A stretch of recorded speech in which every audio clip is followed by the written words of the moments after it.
Bé, anem a col·locar ara el mocador talment per dins de l'escó del gipó. Mireu, tenim el mocador col·locat en els plecs, seguint la línia dels plecs i l'estacarem talment per dins. Agafem, tracta d'agafar-lo directament per dins.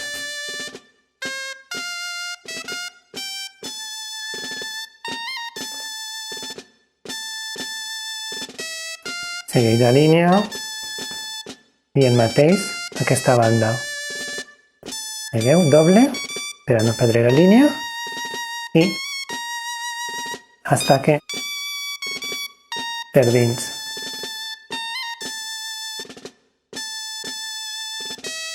Ja estaria el mocador col·locat. Veieu? Dona continuïtat dels pleguets i fa la funció de tapar el pit. Per això el mocador de pit.